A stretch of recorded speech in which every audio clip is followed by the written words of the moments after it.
Kama wewe ni mfuatiliaji wa sanaa, hasa muziki, na kama unafuatilia vizuri muziki, utakubali kwamba kuna namna Diamond Platnumz amemrudisha mjini CR baada ya kushirikishwa kwenye Law. Kiukweli ukichambua Deluxe Edition album ya CR, sisi utagundua kwamba video ya Law ndio ina views nyingi, milioni 5.7 YouTube, kuliko hata Dance With Me aliyompa shavu Tiger, kwani ina views milioni 5.1.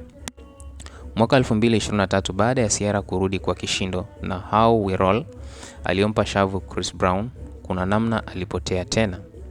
Hapa katikati ameachia ngoma kadhaa lakini hazijafika popote, ila baada ya kumpa collab Diamond Platnumz mambo yametiki na amerejea kwenye peak.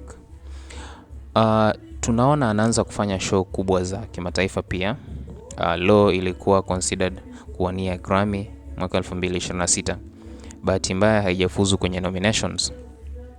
Mafanikio ya Law yamemfungua macho CR na sasa anaamini sana kufanya kazi na wanamuziki kutoka Afrika.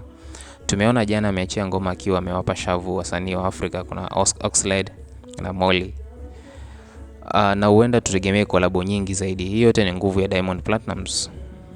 Ingawa CR amewahi kushinda Grammy mwaka 2006 kipengele cha Best Video kupitia ngoma yake ya Lose Control, ila kipindi cha hivi karibuni amepoteza mvuto, ameshindwa kwenda na ubora ule kama kwa kina Beyonce, Jay-Z, Kanye West na wanamuziki wengine wakongwe kama yeye. Lakini kwa sasa baada ya kugundua nguvu ya muziki ipo Afrika, basi huenda karejea tena kwenye peak yake. Sio kwa CR tu. Sasa hivi Chris Brown ni mwepesi sana kushirikiana na Afrika. Jason Derulo pia. Tumeona hata Ghana kwenye album yake mpya amewapa mashavu sana wanamuziki wa Nigeria. I say, wanamuziki wa Afrika wasijichukulie poa tena. Hivi sasa wanamuziki wa Marekani wanataka sana kolabo kutoka Afrika. Msishangae soon Diamond akaua kolabo na Jay-Z, Lil Wayne, Travis Scott na wengine kibao.